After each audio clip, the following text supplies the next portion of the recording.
That's a good sign.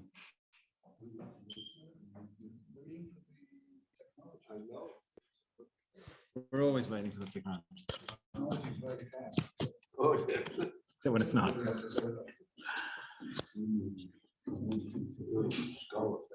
Okay. All right. Good evening, everyone. So we've been discussing different shailas, different halachic sugyas which come up in a variety of contexts. Some of the questions deal with specific, unique situations. Some of them are new questions that come up. Of course, we also have questions, halachic questions which are asked, which come up every day. Not necessarily anything new, but these are things which have existed since the time of the Shulchan Aruch and before. But one of those areas which comes up is Brachot. The brachot that we make, last week we discussed a little bit Brachot mitzvot. They will talk a little bit about Brachot nehenin, some of the brachot that we make on food. The Gemara in Bava Kama says somebody who wants to become a chassid, somebody who wants to be pious, somebody who wants to be scrupulous in all their dealings and all their mitzvot. So what's the most important area to study? There's three opinions the Gemara brings in Bava Kama. One opinion is nazikin. You got to learn the laws of damages. You have to know monetary laws. You have to know you don't want to be over on gezer. You have to know what you have to pay. You owe somebody, you've caused wrong, how much you have to pay them. That's one opinion. There's another opinion there that says you should study avot, right? To learn about the lessons, learn about the morals, the ethics, etc. Interpersonal dealings. That's also, of course, all these things are very important, and these different opinions are not contradictory one to another. But the third opinion there, the Gemara says, is you should study brachot, focusing on things ben adam lemakom. Of course, we say over 100 brachot a day. There are very many details and intricacies in terms of the halachot, and if we don't know them well, then it's very, very likely that we will come to stumble. So I want to talk a little bit about what happens when somebody makes a mistake in a bracha. And there are different types of mistakes that we can make and how we can correct them. So we'll talk about three different scenarios. So scenario number one is we have a food in front of us. We need to say a bracha, and a person doesn't know what the bracha is. Or a person makes a mistake. You think, do you have a certain fruit or vegetable? Is it borei pri ha'etz or is it borei pri ha'adama? I'm not going to get into now the difference of when and what different opinions in the Rishonim. There are some foods which are straightforward, some which is a bit more of a machloket. So if we have before us a fruit over which we should say borei pri ha'etz, and a person doesn't know, and instead a person says borei pri ha'adama. Obviously, you have to know, you have to find out, you have to say the correct bracha, but you didn't. Question is, and then a person finds out, do you have to go back and say the correct bracha when you made the incorrect one first? So if it's meant to be borei pri ha'etz, and a person said borei pri ha'adama, then but that's fine, you're yotze, you don't have to go back and say. Why? Because anything which comes from the tree is included in borei pri ha'adama, because ultimately the tree grows from the ground, and therefore you've covered the food in question. If it's the other way around, if you were meant to say borei pri ha'adama, and you said borei pri ha'etz, so that would not be included, because and therefore one would have to go back, and one would have to make a new bracha, right? Same thing if something else. Let's say the food in question you meant to say a borei pri ha'etz, and a person said a she'akol. She'akol means everything, right? Everything is included in she'akol. So obviously it's better and it's more proper to say the more specific bracha on that food. But b'di'evet, person said she'akol, they would not have to go back and say another bracha because that is covered. If, on the other hand, you were meant to say she'akol and you said borei pri ha'etz, and it doesn't come from the tree, that would not be covered, and you would have to go back. So that's one scenario saying the wrong bracha, and we've explained some of the order of preferences within the brachot. Then the Gemara gives a different scenario. What if a person knows what the bracha is? You know what the required bracha is on a food in question, but you have this food in front of you and you made a mistake. You thought it was something else. So you intended to say one bracha. And then, toch kadei, while you were saying that, you realized what you had in front of you and you changed the bracha. So midway through, so you still say, again, every bracha starts off, Baruch atah Hashem Elokeinu melech haolam. So the person has said those first few words, and you've said Shem Hashem in your bracha. You are intending to finish off the bracha one way, and then you realized actually you were about to say the wrong bracha, so you changed. So the case the Gemara gives, there's a number of different girsaot, and there's a big machloket Rishonim how to understand it. But the Gemara in Brachot says the following: say a person has a cup in front of him, and you have a cup of wine, and you don't know, and you thought it was water or beer or a different beverage. So you began saying the bracha, and you were going to say shakol niya b'shakol, because that's the bracha on every other beverage aside for wine. So as you were saying the bracha, you said Hashem's name, you now look inside the cup and you realize actually it's wine, it's not water that you thought it was. So you end off the bracha and you say borei pri hagafen, right? So the case is when you began saying the bracha, your intent was to say shakol. When you ended the bracha, you actually said borei pri hagafen, and the bracha which was required was borei pri hagafen because it's a cup of wine. So that case, says the Gemara, according to everybody, that says the Gemara is pshita. That's obvious. You have fulfilled your obligation. You don't need to go back. You don't need to say another bracha. Why? Because whatever you want, you're covered. If you, at the end of the day, you ended up saying borei pri hagafen, which was the correct bracha because it's wine, you had the intent previously to say shehakol. So even if you had said shehakol, you still would have been okay. You would have covered the bracha because shehakol b'diavad covers everything. So that's fine. That's case number one. Then says the Gemara, what about the reverse case? What about the reverse case? So you had a cup of water or beer or any other beverage, and you thought it was wine. So you began saying the bracha, and your intent was to say the bracha on wine, which is borei pri hagafen. And as you got halfway through the bracha, you said, Brachot Hashem Elokeinu melech haolam. The critical part here is once you've said Shem Hashem. If you haven't yet said Shem Hashem, so you just start saying the bracha again. But you were saying Shem Hashem, you had in mind that you were going to say borei pri hagafen, and you realize this is not wine, this is actually water. So you end up saying shakol.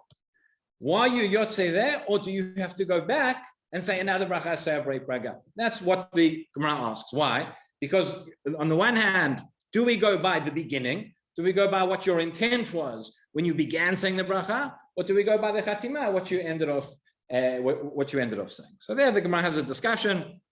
And the Rishonim discuss it in different ways. That is another possible scenario. But let's look at scenario number 3, which is the following. A person knows what the bracha is. The person has the right intent to say the bracha, and you say the right bracha. So you have in front of you food, which is shehakol, and you're going to say the bracha of shehakol. Or you have in front of you a fruit, which is borei pri ha'etz, and you're going to say borei pri ha'etz. But now how about this? You intended, at the time when you said the bracha, you intended for it to be on food A, which you were going to eat. But by the time you finish the bracha, actually you decide you want to eat food B, which is the same bracha. It's the same words. Would that work? Could you switch in the middle? Why would you want to do this? What's the case? So the question was asked the following. We have an order of priority within Brachot. We have an order of priority in terms of which bracha we say first. We have different foods. When we would say mezonot before we would say ha'etz, before ha'adama, before shakol, etc. This, of course, is the reason why on Friday night, one of the reasons why we cover the chalot before we make kiddush. But everybody knows that so that the chalot don't get embarrassed. But what does it mean really in a halachic sense? That the idea is, strictly speaking, we should say hamotzi first before borei pri hagafen. But because we say borei pri hagafen first, so we cover up the chalot so we can change the order. So there's an order of preference in terms of different brachot. And then there is an order of preference also for the same bracha within two different foods. So a person has two foods in front of them, which have the same bracha. If I like one of those foods more than the other, then I should say the bracha over that food and eat that first. And then even though ultimately the bracha will include the other food, which one do you say the bracha? So when it comes to fruits, there's a machloket in the Mishnah. You have a number of fruits in front of me. Which one do I say the bracha on first? Do I go by the rule that chaviv kodem, meaning that which a person enjoys more, that which is my favorite, or do I go by the rule that if one of them is from the shivat aminim, from the 7 species of Eretz Yisrael, that we say first? That's a machloket tanaim, but we generally pasken that we go by the fruit from the shivat aminim. Within the shivat aminim, there's also an order based on the order of the pasuk, which is closer to the word Eretz, etc. Should be the one you want anyway. Should be the one you want anyway. Okay. This is, by the way, where this comes up on Rosh Hashanah, and there are different minhagim. When we have the simanim on Rosh Hashanah, so many people have an apple as one of the simanim, and you have dates and pomegranates as the other simanim. There are places, it's very, especially in Chutz La'aretz, many places where they will say, take the apple, right? Say the bracha on the apple. Strictly according to what we're saying now, the dates should come first, and you should say the borei pri ha'etz based on that. Okay, so let's say a person has two fruits in front of them. They have apples and dates. And so they picked up the apple, started saying Borei Pre'et without thinking. And as they realized, I have which one should come first? The date should come first. So they realized that once they've already said the bracha, and once they're already holding the apple in their hand, so what should you now do? Should you eat the apple, which you had the intent to when you said the bracha, or should you go by the proper order? Now you've said the bracha, it's the same bracha, you're not saying it again. Should you take a bite first of the date? That's the question. That's the question which was asked. Interesting. The source where we bring for this, we bring a comparable case is in the Yerushalmi. The Yerushalmi says that if somebody had food in front of them, which they were about to say a bracha, or they said a bracha, and they were about to eat it, and then the food dropped, or the food got spoiled, or for whatever reason, you could no longer eat that food. So you're now going to take something else. And again, it's interesting, it's something else which you intended to eat afterwards as well. And it's the same bracha. If you wanted to in the first place, you could say the bracha on that food. But because when you said at the time, when you said the bracha, you had this other food in your hand, do we say the bracha only applies to that? And you would now need to say a new bracha? Or do we say applies to everything? So I'll read you the language of the Shulchan Aruch. Shulchan Aruch in Siman Reish Vav, Seif Vav, quotes the Yerushalmi, and he says the following. He says, Natal bi'ado pri lochlo. Person is holding a fruit in their hand to eat. Ubirech alav, and you said the bracha, v'nafal mi'ado, and it fell out of your hand as you were about to take the bite. V'ne'evad or nim'as, it got spoiled or got lost. Tzarich lachzor levarech, afal pi shaya me'oto min lefanav yoter k'shebelech al rishon. Says the Shulchan Aruch, you need to go back now and you need to say a new bracha, even though you had more of the same food in front of you in the first place. Nonetheless, you need to go back and say a new bracha. This is based on the Yerushalmi. He then compares it to a different case, which the Yerushalmi brings. It says if a person was standing in front of a stream of water and was about to drink. So there it says, person says the bracha and drinks some water, even though the water is flowing. The water that was in front of you when you said the bracha, because the water you drink is something else. It says nonetheless there, since the water was not in front of you, since that is what you had in mind, that is what you intended at the time that you said the bracha. When a person holds the fruit in their hand, your intention is, as soon as you are going to finish the bracha, you'll take a bite of this fruit, this piece of fruit that I'm holding, not of something else. Right? So that's the side to say you would need a new bracha. What's the other side? The other side is, ultimately, you're going to eat this piece of fruit. You're going to eat the rest of the fruit that's on the plate. You're going to eat everything else. You're not going to say a new bracha each time. The first bracha that you said is going to cover everything. So why do you have to say a new bracha? It explains the Biur Halacha, based on the way that the way he learns the Yerushalmi, the way the Rambam learns most of the Rishonim. So that in this case, it's true that you only have to say that one bracha, and that is going to be chal on all the food that you eat.